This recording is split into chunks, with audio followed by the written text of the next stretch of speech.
American skyscraper. First, I was a little bit sort of challenged by the fact that I finally got to sort of contribute to the skyline of the cradle of the skyscraper, and we couldn't really do a skyscraper. So when we finished the spiral, I finally got that out of my system. You found minor fame as an actor in Game of Thrones. How did that come about? Well, I think first of all, minor fame and actor are very strong terms in this context.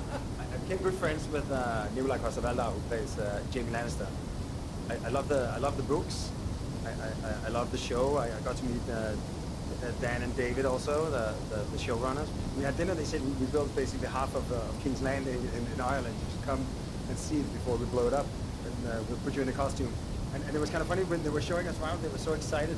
There was so much real construction in this particular part. So they actually rebuilt significant streets of Dubrovnik. But then they also realized that, I guess maybe to you this is actually a small construction because, of course, for us filmmakers it's huge. But then I got to participate in the scene where Khaleesi finally is corrupted by power. I was quite excited, and we were running towards the camera, like a whole scene with like so thousands of extras running straight past the camera, and then they said, okay, that was all great. Try to not smile. Like someone was smiling a lot, and you have to be full of fear. There's a dragon coming and an army. There was no mention of anyone specific, but I really felt that was probably That for was me. you. That was me. So I probably cost that show like at least a few $1,000 in retakes. We've arrived, so let's go into your office. Great. All done for today? Thank you so much.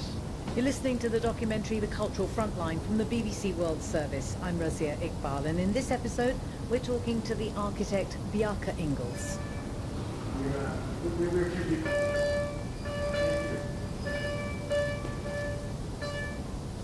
And we're now inside your Manhattan office, which is vast. This kind of, describe it to me, it's like a massive warehouse industrial space. We were actually trying to find the largest possible floor plate we could find on a single level. It's essentially a city block in Dumbo, down under Manhattan Bridge overpass, Dumbo.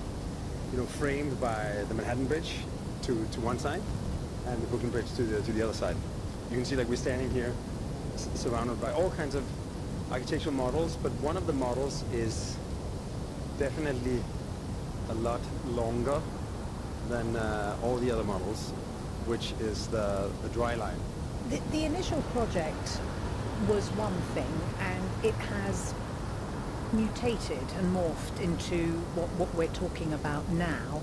This part, the East River Park, was the bit where I think local residents were most concerned about the big changes that were going to happen. How did you navigate that? I think it is unavoidable when you are messing with the, let's call it 10 miles of waterfront of one of the densest populated parts of the planet, with people from all walks of life. Basically, our first initial competition-winning idea for the dry line was to use the park itself. As the project evolved and a new leadership in the city came, it was decided to deal with the flooding at the edge of the water. So not to use the park as a kind of floodable zone, which meant that everything had to change and raise. And then, of course, in the short term, you end up seeing what was already a park transformed to a construction site for a period of several years. And I think that caused a lot of people to not look at the holistic picture, but see it as sort of... Well, their daily lives were being disrupted, yeah. Exactly, and I think that's I think it's quite normal. So when you were a kid growing up, you wanted to draw comics, not be an architect. How did that come about? I have two siblings, big sister and a little brother. My big sister was good at piano and singing, and I also had piano lessons, but I, of course, never matched whatever my sister was doing, so I kind of quit quickly. And I was good at drawing ever since, like, basically kindergarten. I quickly got my 10,000 hours. So I was always better than the other kids at drawing, so I ended up drawing a lot and became very fascinated with graphic novels. And I thought that was going to be my career. But then after high school, there's no cartoon academy in Copenhagen. But the architecture school was part of the art academy. It doesn't feel like a huge choice because education is for free. So you can afford to waste a little bit of time figuring it out. So I thought I might as well get good at drawing the backgrounds, like the landscapes and the buildings. At some point I'll find my way back into graphic novels. But then of course I got fascinated with the architecture. And who did you know when you were growing up who was an architect? My family is entirely void of architects. My entire mother's side of the family are dentists, basically. Yeah, the only architect I knew by name when I started was Jørgen Utzon, the Danish architect of the Sydney Opera, who was kind of a national hero in Denmark, and something you take great pride in. And that was definitely a building that I had noticed as one of the most incredible buildings I'd ever seen. And you hadn't been to Sydney? I finally came to Sydney after I had graduated as an architect. It's interesting hearing you talk about the Sydney Opera House. You're about to turn 50, and I wonder whether you think about what you want your legacy to be. I would definitely hope, sincerely, that I will be remembered for work I haven't done yet. And it is possible, like Frank Lloyd Wright, he hadn't started designing on Falling Water, the Guggenheim in New York, or Johnson Wax Factory when he turned 60. And the other Frank, a lot of the Frank Gehry's most significant work is also after his 60s, right? So, And you have had a huge amount of success before 50, which is unusual given how long it takes to become an architect and to make buildings. Does it surprise you?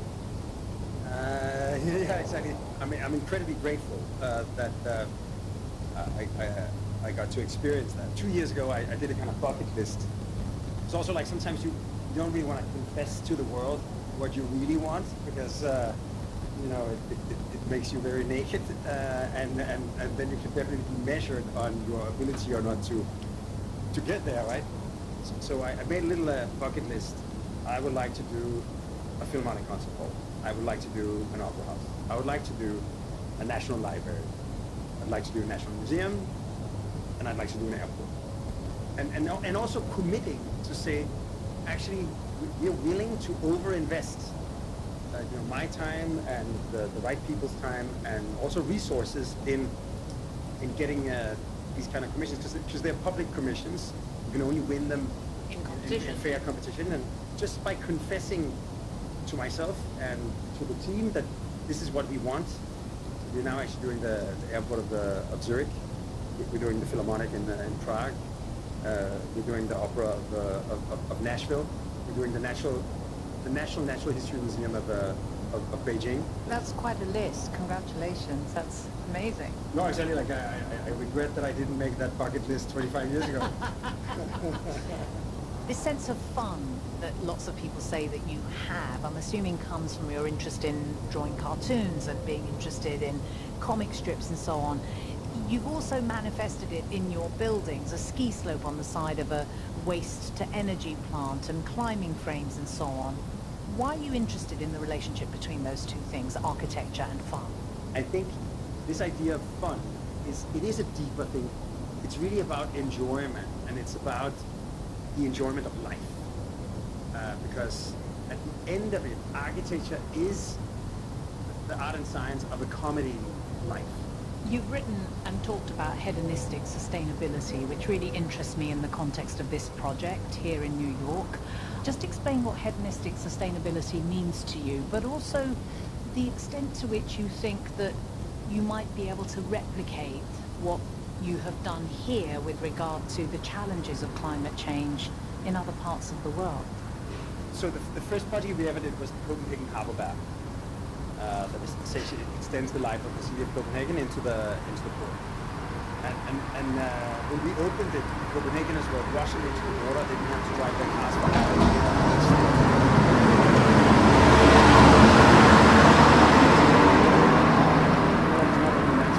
It's amazing for the citizens, and we thought this is maybe a bigger idea. Do you think, though, about countries that are really facing climate change? I mean, you know, Hurricane Sandy obviously was a manifestation of climate change. We're going to see situations like that more and more. We are already. But do you think that countries that are on the kind of front line of the change that is taking place deserve the kind of engagement that you're giving this city to? Yeah, like I think if you have to essentially fortify your waterfront, or if you have to make your streets more permeable, and you can make them permeable by making them greener. You can make a city more walkable and more bikeable by making it greener. We're doing a project with Toyota called the Woven City, where we're actually proposing to reinterpret the typical city grid, so that instead of making everything more or less dominated by the car, to say that only every third street has electric autonomous vehicles and pedestrians, more like a conventional street. Then every third street has personal mobility, more like a promenade, bikes for personal e-scooters and for pedestrians. And then every third street is literally a park, a green park where you can walk. You know, weaving together a city grid where you can actually get from anywhere to anywhere in an autonomous electric car, or riding an e-scooter, or walking through a park. So in a way, that city becomes more resilient. This is much more permeable, becomes more sustainable, and it becomes more enjoyable. And even in the extreme case, we're working with a startup company called Oceanics, where we're going to make the first case study, a city block in Busan in South Korea, for a floating city, in this case a floating city block. There will be waterfront areas, and there will be entire nations like the Maldives, or entire cities like Miami Beach that will have to deal with flooding. And so if you in a way start turning the land into park and nature, and you start turning the water into the city, each generation has to somehow use the knowledge they have right now to do the best they can right now with the tools they had available, and create in a way the next step for the future generations to step on, so they can reach even higher, and then the following can reach even higher. Bjarke Ingels, thank you very much indeed for speaking to us. Thank you. It's been a pleasure. You've been listening to the documentary The Cultural Frontline from the BBC World Service on the Manhattan Flood Project and the architect Bjarke Ingels. I'm Razia Iqbal, and the producer was Corinna Jones.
Good morning, Tanmaya Navida with ABC News.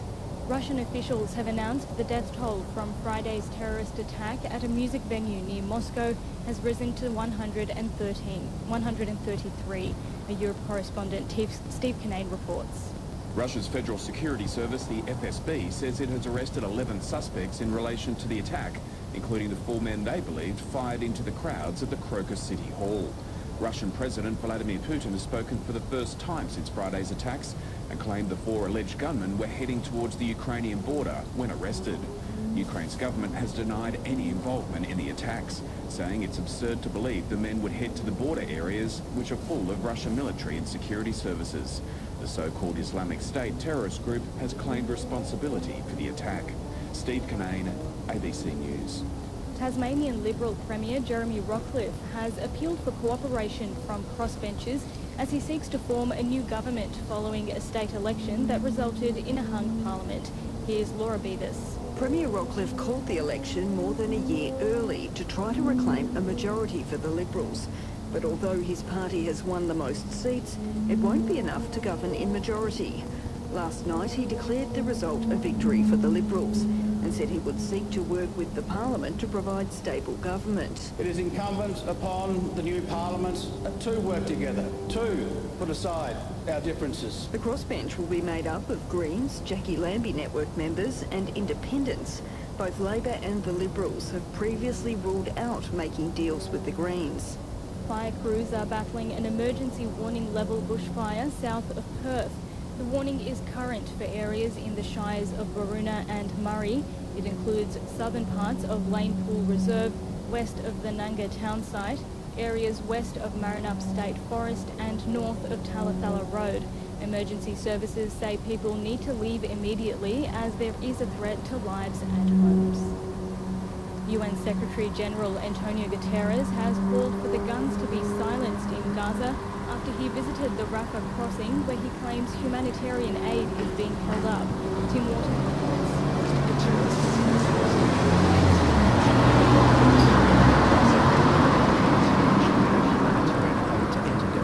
Israeli Prime Minister Benjamin Netanyahu has declared his country will proceed with a ground offensive in Rafah to wipe out Hamas. The UN Secretary-General says the innocent have been left to suffer as aid is held up. A long line of blocked relief trucks on one side of the gate, the long shadow of starvation on the other. Mr. Guterres says it's a moral outrage and any further onslaught will make things worse. He's again called for a ceasefire to prevent any further human tragedy in Gaza. Tributes and well wishes are pouring in for Catherine, the Princess of Wales, from all corners of the globe. Europe correspondent Catherine Diss reports from London. As news of Princess Catherine's cancer diagnosis sunk in, Britons expressed their admiration for the much-loved member of the royal family. I'm absolutely devastated that she's got abdominal cancer because she's a sweetheart. We've kind of known something was coming, but not to the extent that it has. But this princess is beloved beyond Britain's borders. Thoughts and prayers were sent from all over the world.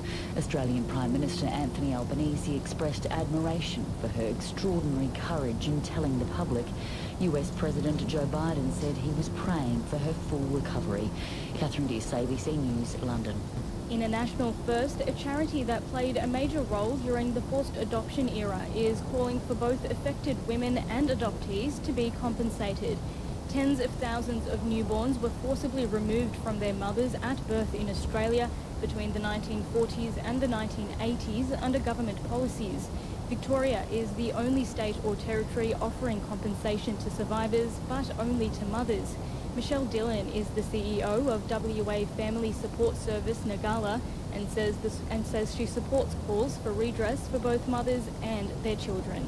We would like the government to go further. I think the forced adopting people, the adopting people need to be considered. They are experiencing that trauma and I think the government needs to redress them. And in athletics, an Australian 4x100 metre relay team, including teenage star Tori Lewis, has broken a national record that has stood for 24 years. The team produced a time of 42.94 seconds to win the event at the Sydney Track Classic. ABC News. You're listening to ABC News Radio. Good morning, I'm Brendan Arrow coming to you from Gadigal Land this Sunday the 24th of March. Making news today, Russian officials say they've arrested those responsible for a terrorist attack at a music venue that's led to the deaths of at least 133 people. The UN Secretary-General calls for the guns to silence in Gaza. Any further onslaught will make things even worse. And a hung parliament, the most likely outcome from the Tasmanian election.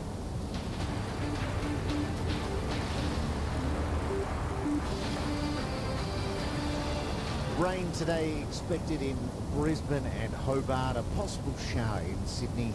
Also some rain in Darwin. Should be fine though in the other capitals. Russian President Vladimir Putin says the 4 men who staged a deadly attack on a concert hall near Moscow have been arrested and claims they were heading towards Ukraine when they were detained. The death toll has climbed to 133, with investigators finding more bodies in the rubble after the ceiling collapsed because of a huge fire. People in Moscow have been queuing to donate blood for the injured. The flowers have also been laid at the site. Islamic State has claimed responsibility. Addressing his nation, Mr. Putin has declared a day of mourning will be held and those responsible will be punished, claiming Ukraine helped them. This is the BBC. Sarah Rainsford reports from Kyiv. The government there continues to deny it had anything to do with the attacks. Well, we know what the officials in Russia are now saying, talking about Vladimir Putin in that address, talking about 11 people in total being detained, saying that 4 of them were directly, those who directly carried out the attacks. He said those who shot and who killed defenseless people, defenseless civilians, including children. He said that Russia will find everyone who is involved, that it will establish all the details of this attack. He mentioned finding those who organized it, those who supplied the weapons, and those, he said, who ordered this terrorist attack. We have seen through the day pictures being published on social media channels of a white car, which is said to be the getaway car that these terrorists used. It was found supposedly just outside Bryansk towards Ukraine, in the direction of Ukraine.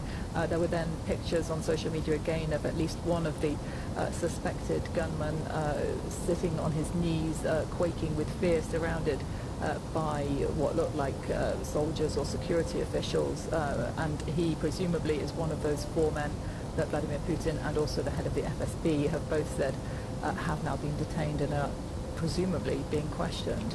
But as we heard, the Ukrainians pushing back very firmly against the narrative that it was somehow linked to them. Yes, I mean, I'm in Kiev, and as soon as we saw the reports coming in from Moscow of this attack, everyone I was speaking to here was extremely worried because, of course, Russia and Ukraine are at war, and Ukrainians believed right from the very beginning that Russia would point the finger towards them. And the fear, the worry here has always been from the beginning that Russia would use the attack, whatever and whoever stood behind it in actual fact, would use it to rally support for his war, to escalate, if that's possible, the aggression against Ukraine, and that it would have more devastating consequences for this country. The suspicion, and many officials here have been saying this now over the past day, the suspicion being that Vladimir Putin needs support for mobilizing the population, so mobilizing men for his fight against Ukraine, and that this in some way either was created, this attack is the suggestion here, that created for that purpose, or more probably the suggestion being that it would be used for that purpose. Of course, remember, Ukraine and Russia are in an information war and also in a psychological war, of course, as well as a war on the battlefield, but certainly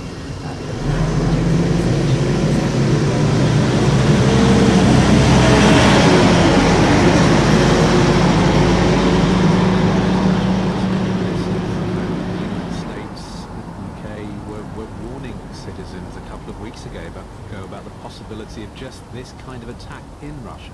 Yes, and that they published those statements on embassy websites, and that Russian officials dismissed them. Vladimir Putin himself talked about it as blackmail. The foreign ministry spokeswoman was also extremely dismissive and suggesting that if there was any real information that should be passed on. Now, the United States has said that information was passed to Russia, and so the question is, did Vladimir Putin get that, and did he ignore it, and if so, why? I think, he in his statement, he was trying to do a difficult dance, because at the same time as accusing, as describing this as an attack of international terrorism and calling for allies to rally around and to fight a common threat, he was also quite clearly trying to link it to Ukraine. When he was talking about the terrorist attack in Moscow, he mentioned Nazis. He said he referred to Nazis on occupied territory carrying out show killings and punishment attacks. You know, that is the language he always uses when talking about Ukraine. So I think he's trying to create a complicated chain of responsibility. But obviously, if there is a domestic international terrorist threat, that means that Vladimir Putin will have to respond to that as well as continuing to prosecute his war against Ukraine. Yes, indeed. I mean, just after his triumphant re-election, it does present him with another challenge, doesn't it, on the home front? It does, and I think, you know, that's why he perhaps is trying to divert attention away and back towards Ukraine, because to tell Russians that not only is their life now being disrupted by a war in Ukraine, which it increasingly is, particularly in areas like Belgorod and Kursk near to the Ukrainian border, where there's now shelling. You know, we've seen drone attacks right across Russia, so the war in Ukraine is already affecting Russians' lives. Then for this strongman president to have to admit that there's a terrorist threat again in Russia, which of course you remember, Jamie, you know, it's been a threat for many, many years in Russia, but I guess people kind of thought that had gone away and that the only danger to their stability and security was Ukraine, and that Vladimir Putin was dealing with that. Suddenly you have this attack right in Moscow, and people are terrified again. For BBC, Sarah Rainsford speaking to James Kumarasamy.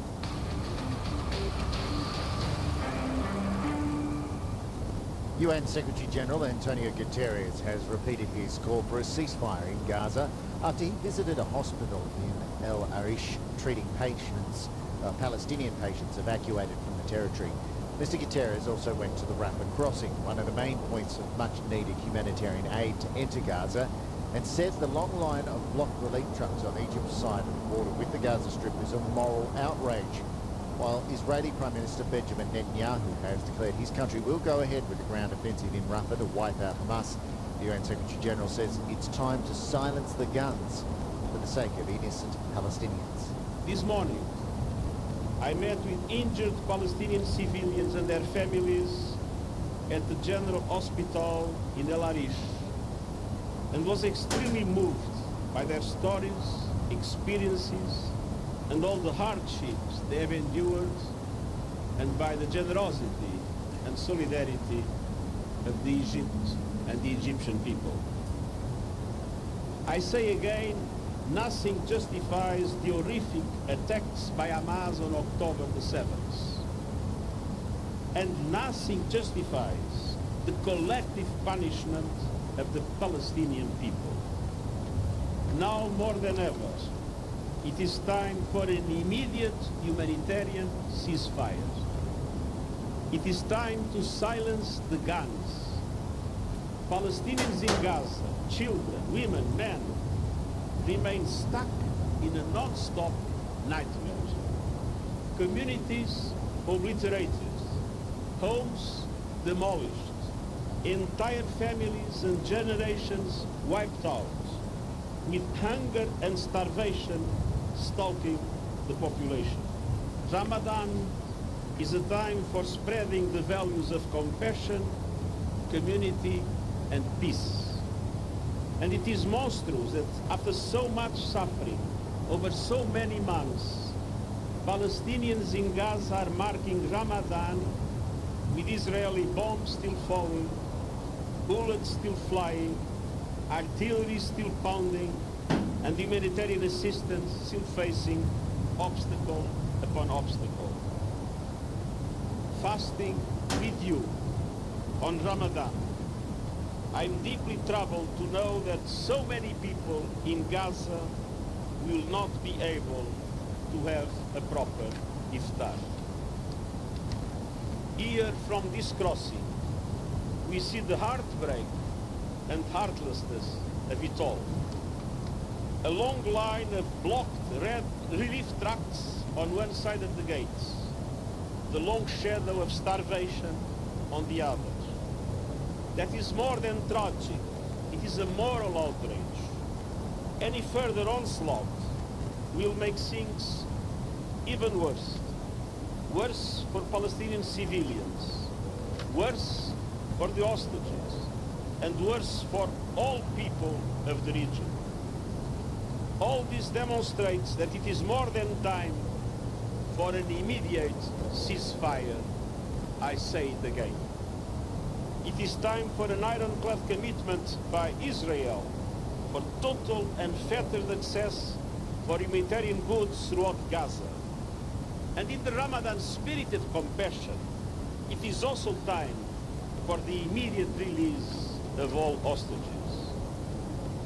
I also urge every member of the United Nations to support our life-saving work led by the backbone of all Gaza relief operations, UNRWA. We look forward to continue to work with Egypt to streamline the flow of aid and deeply appreciate the full Egyptian engagement in support of the Gaza people. And I want Palestinians in Gaza to know you are not alone. UN Secretary-General Antonio Guterres speaking at the Rafah crossing in Gaza.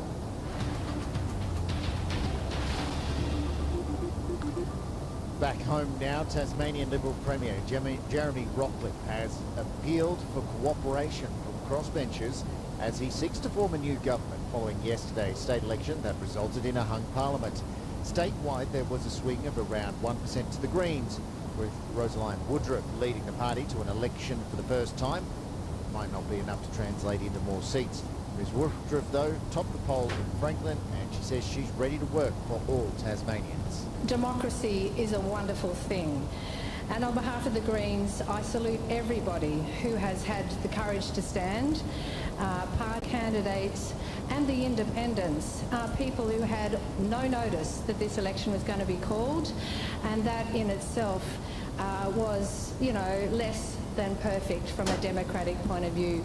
People have gone hard and they've given it their best. Well, what an election and what an exciting opportunity to fight for real change, and that is exactly how the Greens approached this election from day one.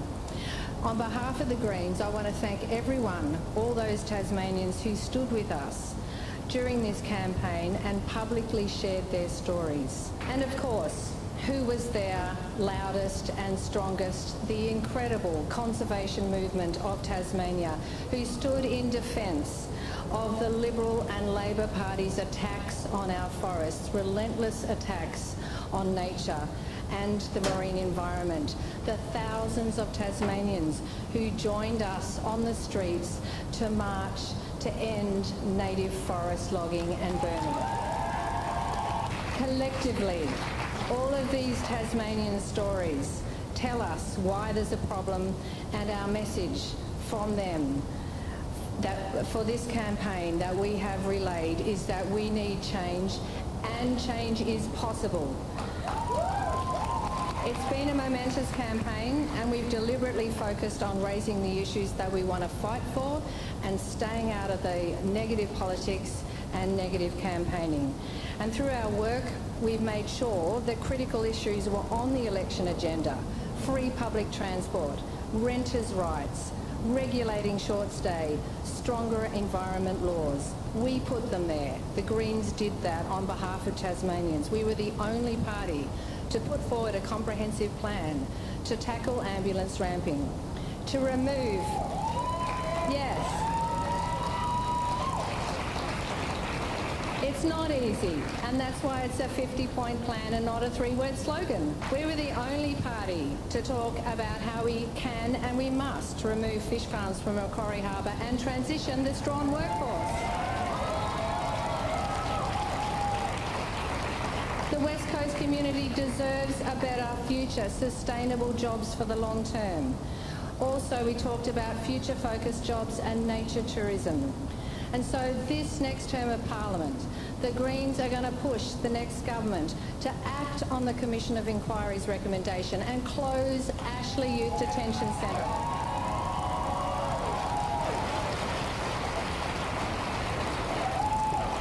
To legislate for the protection of Aboriginal heritage, to give the EPA some real fangs, and to prop properly ban harmful conversion practices.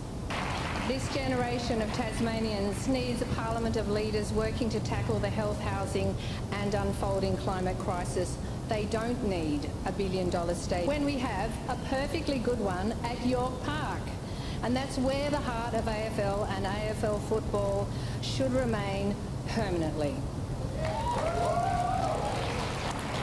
So as we suspected before tonight, things aren't cut and dried right now at the moment, but they are sure looking good for the Greens. So the Greens don't take money from big corporations, and we've run a truly grassroots campaign across the island, and I wanted to thank the hundreds of people who are involved. We've letterboxed and put up posters and knocked on thousands of doors, much more than in any election before. Whatever the final outcome of the next few weeks, the Greens will return to Parliament further empowered to fight for Tasmanians who need a hospital bed and a secure home. We'll continue to defend our democracy against self-interest and the corrupting influence of big corporates and ideology. And we'll always be a voice for nature, unlike Labor and Liberal parties who deny the climate emergency. The Greens are with the majority of Tasmanians who want to protect our carbon-rich forests and extraordinary wildlife and end native forest logging for good.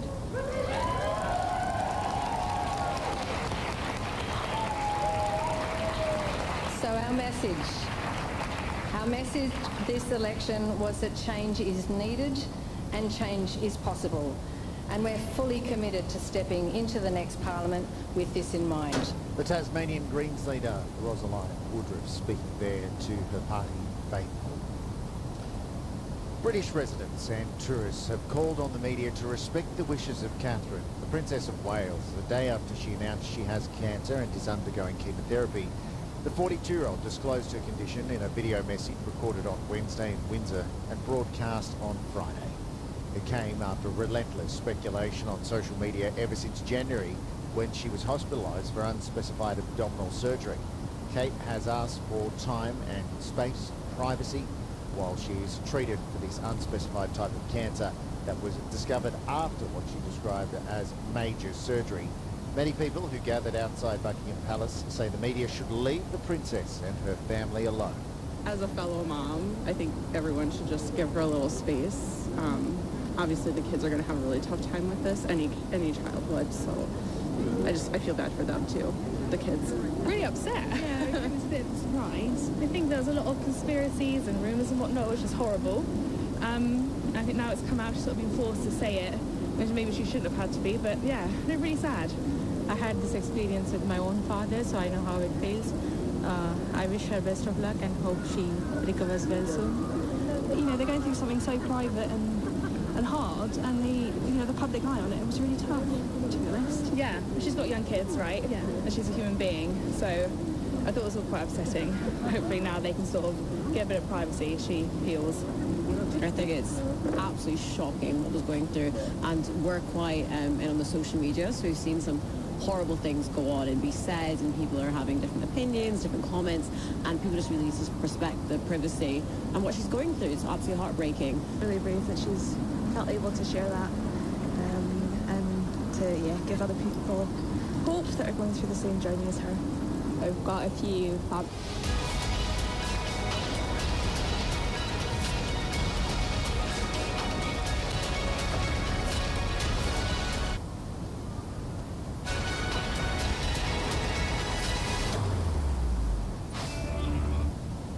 Feels like a dream, feels like night.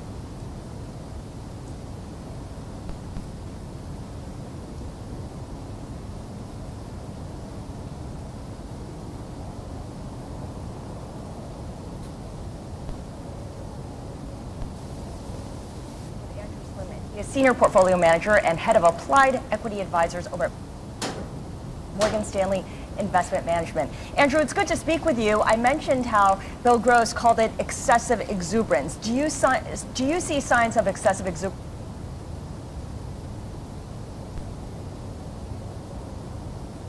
in this market? Without a doubt, no. I don't see it. Exuberance is high beta stocks ripping It is margin debt going through the roof. It is, think back to the meme stock mania. We're not seeing this at all. And one of the things that I would go back to what you talked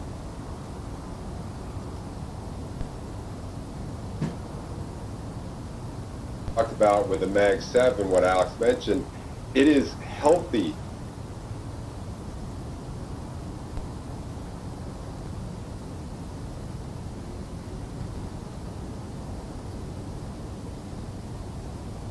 to see that the companies of those groups that have had the best earnings revisions, they're doing the best, and the ones that have had the weakest, they're doing the weak, which means the stock market is moving.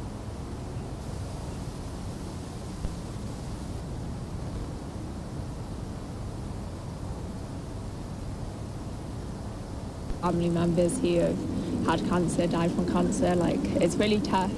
I think it's been difficult. There's been like a lot of conspiracy theories. I've had bowel cancer myself a couple of years ago, and it's a tough thing, and it's a tough thing for your family as well as yourself. So, yeah, wish her all the best. Obviously, she is so connected here. Everyone's kind of been talking about it a bit, actually, because it was just this big mystery and all of this stuff online, and then to find out this horrible, horrible thing, and people. The kite surfer carves through croc-inhabited waters, performing tricks, flying up to 10 metres into the air, picking up trophies along the way. I've been to Perth, Adelaide and Brisbane, and in Perth I got second for the Freestyle States. In Adelaide I got second for the Freestyle Nationals, and in Brisbane I got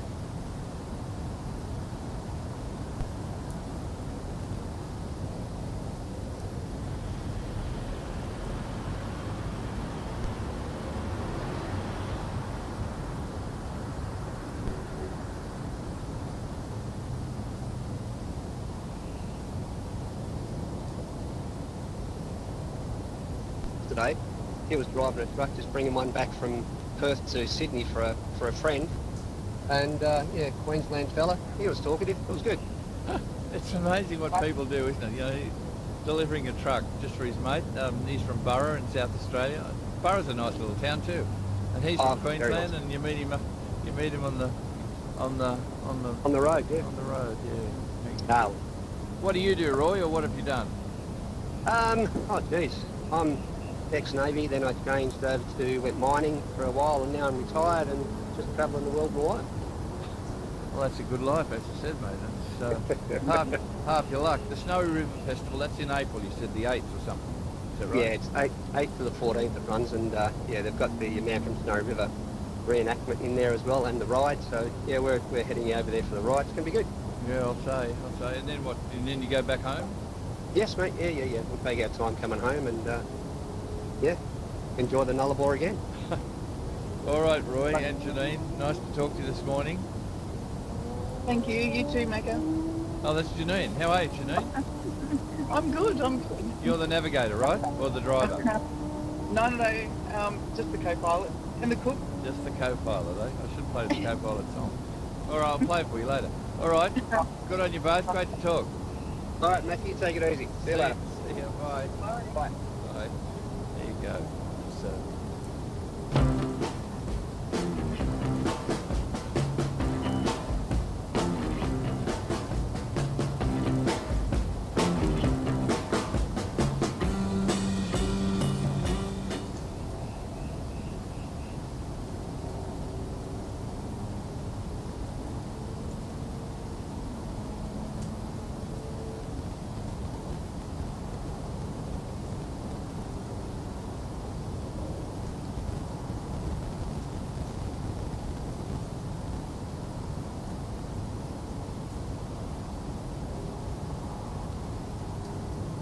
Be in Melbourne today, this week, as I said, Bill he didn't say where he's from in New Zealand, but he came over for the F1, and I suspect there's people from all over the world in Melbourne. It's a big deal, the F1, Formula 1.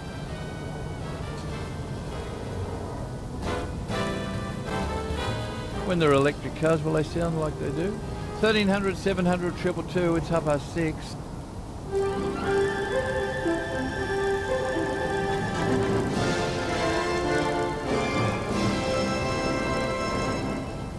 ABC News with Mira McDonald. Good morning. Russian President Vladimir Putin insists the attackers who staged yesterday's deadly assault on a concert hall near Moscow that claimed 133 lives were heading to Ukraine. Tim Wharton reports. As residents of Moscow queued to donate blood for the injured victims of the attack, flowers were laid outside the concert hall. There's been widespread international condemnation of the assault, which Islamic State has claimed responsibility for. But addressing his nation, Mr. Putin maintains Ukraine was behind the plot, claiming the attackers were picked up on their way to the border. They tried to hide and were moving towards Ukraine, where a window to cross the border had been prepared. Kyiv has denied it was behind the assault, while the US says it warned Moscow that an Islamic State attack was imminent. Mr. Putin has dismissed Washington's claim, vowed the perpetrators will be punished. High-profile apologies and well-wishes are pouring in from the Princess of Wales after she broke news of her cancer diagnosis, putting an end to months of speculation. Europe correspondent Catherine Diss reports from London. Tributes were sent from all corners of the globe for a universally loved princess. Prime Minister Anthony Albanese praised her extraordinary courage, while US President Joe Biden said he was praying for her full recovery. On the ground in the UK, Britons were coming to terms with the news. It's incredibly sad. It's a tough time for her. But with the well-wishes came high-profile apologies from celebrities, including Kim Kardashian and Blake Lively, for initially taking part in the social media hysteria and for mocking her Photoshop fail. Catherine Diss, ABC News, London. An advocacy group for activists says the police response at a demonstration where pro-trans and women's rights activists clashed is concerning. Melbourne activist Legal Support, which sends voluntary observers to protests where there's a police presence, attended the rally of more than 100 people outside Parliament House yesterday afternoon. Volunteer Sam Mills says Victoria Police uses dangerous crowd-controlling tactics like pepper spray and horses, which it should reconsider at future protests. Over the years, we've issued a number of public statements of concern which address what we've observed of dangerous policing at protests. We'd really like to see the recommendations of all of these statements of concern fully addressed by the Victorian Police so that we can make sure that they're completely committed to supporting peaceful protests. Victoria Police has defended its actions, saying it was disappointed with the hostile behaviour of many who attended the rally, and more arrests are expected once all video footage has been reviewed. Tasmanian Liberal Premier Jeremy Rockliff has declared he will form a new government despite the Labor leader not conceding defeat after the state's voters elected a hung parliament. Laura Beavis reports. The Liberal Party is projected to win the most seats, but won't achieve a majority after Tasmanians headed to the polls yesterday. The party suffered a swing of around 12%, and Premier Jeremy Rockliff says he will heed the message of voters. But Tasmanians have not voted for a change of government. But proclaimed the result a victory for the Liberals. Labor leader Rebecca White is holding out the possibility of forming government with the support of crossbenchers. The Tasmanian community has rejected the past and wants change. It could be several weeks before the final election results are known. To sport, and in the AFL, the Sydney Swans have now won their first 3 matches of the season after beating Essendon by 30 points at the SCG.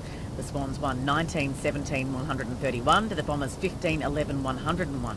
In Saturday's other matches, Melbourne had a 55-point win over Hawthorn at the MCG, and Fremantle had a come-from-behind 26-point win over North Melbourne at Docklands. Red Bull's Max Verstappen has set a blistering record lap at Albert Park to secure pole position at today's Australian Formula One Grand Prix. Mike Lorigan reports. The Dutchman has been chasing Ferrari all weekend and saved his best for the final round of qualifying, setting a new record lap at the Albert Park circuit and securing his 3rd straight pole position this year. He finished ahead of Ferrari's Carlos Sainz, fellow Red Bull teammate Sergio Perez late yesterday. Australian McLaren driver Oscar Piastri will start from 6th in today's race, 10 positions better than last year, while RB's Daniel Ricciardo will have his work cut out for him, starting all the way back at 18th on the grid. To the weather now for the state. Morning fog patches over Gippsland, clearing to a mostly sunny day south of the ranges. Sunny and dry in the north. For Melbourne, partly cloudy with a top today of 21. Tomorrow, partly cloudy, 24. Partly cloudy on Tuesday and 23. Right now in Melbourne, it's 13 degrees. ABC News. Now, I don't care what the weatherman says. When the weatherman says it's raining... Good morning, kids. Hear me complain. The late autumn monsoon continues. That's what our weatherman says. Mike Griffin. Leftovers from Megan were reshaped by the subtropical jet stream into a massive 4,000 kilometre, 1,000 kilometre wide, long and wide, cloud band. We saw a cloud band the other night. It was just pretty big, but it wasn't 4,000 k's, of course. 1,000 k's, well, you can't see it. 1,000 k's wide cloud band stretching from the Kimberley across central Australia, because it was raining in the Alice yesterday, as I saw, into most of New South Wales and Queensland. Floods were reported from the southern Gulf and also Arnhem Land, plus Roper River, Barkly and VRD, with heavy rain from the Tanami through Alice Springs. Exactly, I saw that. Cyclone Neville, the 5th Australian cyclone, was named about 750 k's northwest of Exmouth during the week, heading west. So that's towards Africa, isn't it? Not east. So that's the deal. And the forecast, he says, the satellite photo shows the monster cloud band covering most of inland Australia, starting in the northwest of WA with storms early this morning from Drysdale River to Wernham, to Gordon Downs in the Kimberley. Moderate heavy rain in the Alice, plus Camberwell, Winton, Richmond, patchy rain south, Isisford, Charleville. A large high in the Bight caused a southwesterly airflow through Tasmania with mainly showers Sunday. The cool air makes for cold single-figure minuses for Victoria and cooler southerly air for western New South Wales, most of South Australia. More rain for Alice Springs, north of Tennant Creek by late Monday, reaching Yarraka, Charleville, Boomai during the evening. Very tricky from here is the headline, it says. Early morning storms Monday from Borroloola to Mount Isa and maybe Georgetown to Julia Creek, then Mackay to Townsville, Cassowary Coast. And next weekend, watch for severe storms in East Line. They may develop around Coober Pedy, Udnadatta and Camberwell. Meanwhile, afternoon and evening isolated storms continue most days across the Territory and Cape York. The ensuing trough may affect Broken Hill, Mildura, and maybe Melbourne Monday, but he says happy Easter. Happy Easter. Our number this morning is 1300 700 222. I have this this was from last week, really, but it was James Moyles. He says happy St Paddy's Day, tuned in here from County Cork Island, and I was going to play 40 Shades of Green for him. I had the pleasure of getting to show some of the Shades of Greens to a former boss of mine and one of his mates, Andy Cameron and David Winton, two property owners out of Malvern in southwestern Queensland. They were over, County Cork, I assume, for the Ashes last summer, and I popped over to Ireland for a few days. My partner and I had such a good time showing the boys around. It was great to catch up with them after over 12 years. Clara, that's his partner, and I are forever indebted to the people of the Malvern district for how well we were looked after in our outbacking days, the very best of people, our backpacking days. I tune in most Saturday nights here in Ireland, says James Moyle, and this is 40 Shades of Green. It's Johnny Cash, and he just explains a bit about it. You got it there then. I will sing you a little bit. It's coming. I'll sing you a little of a song I wrote in 1959, and when you hear the lyrics, you know that I had a road map of Ireland in my lap, because I was looking at the names of the towns and rhyming all of the towns, and then I got to thinking, what a great song. How great to hear these name of some of these towns in a song. So I finally came up with a melody, and I put it down. I called it 40 Shades of Green. And I did a concert recently, and an old man came up to me backstage and said, 40 Shades of Green is a fine old Irish melody. And I said, no, I wrote that. And he said, no, I've heard that for years. And I said, well, when did you first hear it? And he said, 1959. I said, that's when I wrote it. Great. I remember hearing it too in the Sea Point Ballroom in Galway many, many years ago. Let me find the key gate. I close my eyes and picture us tonight. I close my eyes and picture the emerald of the sea from the fishing boat.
And that's what we showcase at this event as well, as much as we can, as we move through. But yeah, it's a small rural area that we're just trying to promote. We do have silo art and things like that.